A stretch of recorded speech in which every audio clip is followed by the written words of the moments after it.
Okay, let's move to our next topic, which is about a plain polarized light. Okay, stereoisomers can be distinguished with each other, so you can determine if this is a D or an L because they actually rotate at different in different rotation. If you are going to to measure it in using a plain polarized light. Okay, so that is how you distinguish if it is a D or an L. Okay, because of the plane polarized light. So what is this plane polarized light? Scientists make a special light source, okay, and create a monochromatic or produce a monochromatic light. Okay, when we say monochromatic light, this is actually a light that contains a single wavelength. Okay, then after that, your monochromatic light will be passed on a Polaroid or Polaroid lens. Okay, in order for this, or it could be a nickel prism, in order for that light, monochromatic light, to be converted into a plain polarized light. And after that, if you have a sample there, sample tube, and you put a sample of a sugar, okay, a monosaccharide, then you can determine that this sample of monosaccharide is a D and L if it actually rotates a plane polarized light. Okay, how do you know if it is a D and L? If you can see in your naked eye, okay, there, or it's actually the plane polarized light, the application for this is actually a polarimeter. Okay, so a polarimeter will determine if the sample is rotated clockwise, okay, rotated clockwise, or the plane polarized light is rotated clockwise or counterclockwise. Okay, so the polarimeter will measure or will determine if the plane polarized light is rotated clockwise or counterclockwise. Okay. If it is if that polarimeter, okay, is rotated clockwise, then therefore that sugar is a D sugar, or what we call the dextrorotatory. So okay. So remember, if the plane polarized light is located, is rotated, I mean, in a clockwise direction, then therefore that is dextrorotatory. Okay, then it will also be designated the value there for, because it measures, the polarimeter will measure that rotation of that plane polarized light. Okay, so the specific rotation is actually to be a positive or negative. So if it is positive, then that is a dextrorotatory, or that means that the plane polarized light is rotated in a clockwise direction. However, if it is counterclockwise, then that sugar is actually an L sugar, which is actually levorotatory. Okay, dextrorotatory, rotatory, okay, rotatory, levorotatory, okay. And it is designated on a negative sign, so the value of the specific rotation is actually negative, okay. If this is positive, then that is dextrorotatory. If it is negative, that is levorotatory. So these are actually measured in what we call the polarimeter, okay. So this is the application for the plane polarized light. Plane polarized light. Okay, that's it. That is only a basic definition of a plane polarized light and the concept of how they determine that the sugar is a D or an L sugar.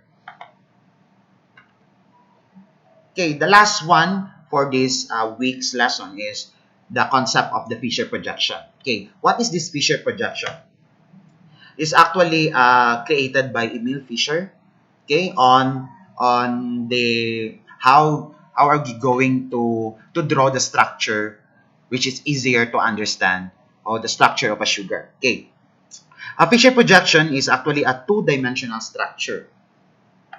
So it is a two-dimensional structure of a molecule that shows a chiral carbon. Okay, take note, shows a chiral carbon at the intersection of two lines. So what are these intersection of two lines? We have your horizontal lines, which representing bonds projecting out of the page. That means it is actually at the back. If you are going to view it, those bands are actually protruding at the back. Okay? So horizontal lines protruding at the back, or that means projecting out of the page. And you have your vertical lines representing bands projecting into the page, that is actually facing you. Okay? That is protruding in front. Okay? So it's actually facing you.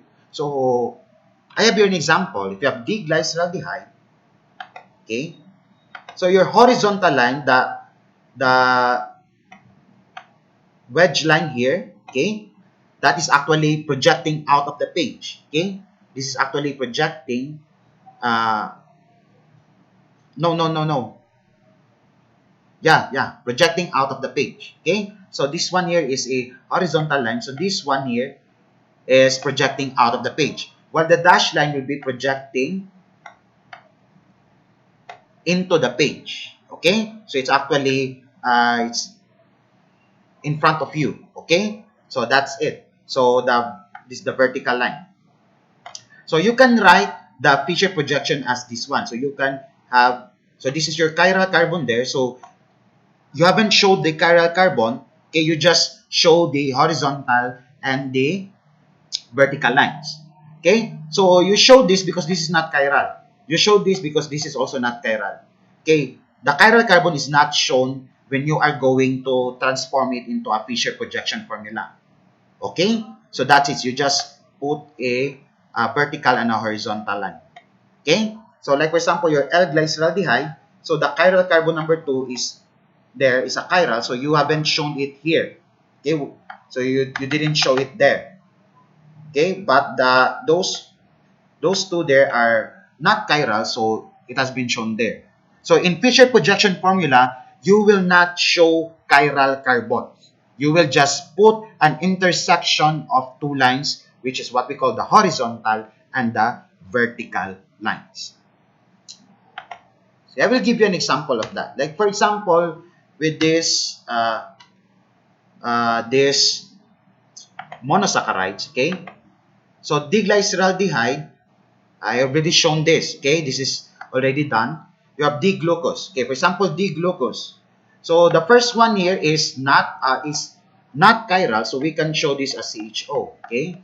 Or you can write this as C double bond OH. You can draw that as it is, okay? Your 2, 3, 4, and 5 are chiral. Okay, so these are chiral. So you can write this as 2, okay, 3, 4, and 5. Okay, and carbon number 6 is not chiral, so you can show that as CH2OH.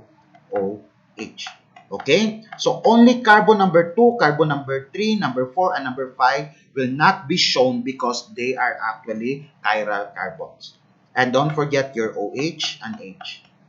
Okay, that would be OH, then H here, then you can have OH there, then you can have H here, okay, then what else? You can have OH, okay, then this will be H, then you have OH, since this is a D-glucose, then that will be H.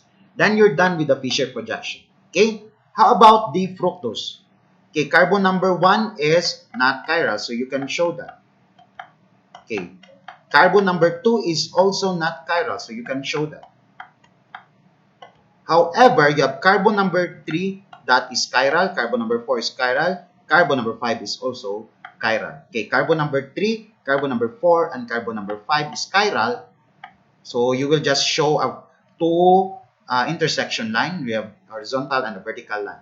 And the last carbon is not chiral, so therefore you can show that in the Fischer projection. Okay. Then, don't forget the H and the OH.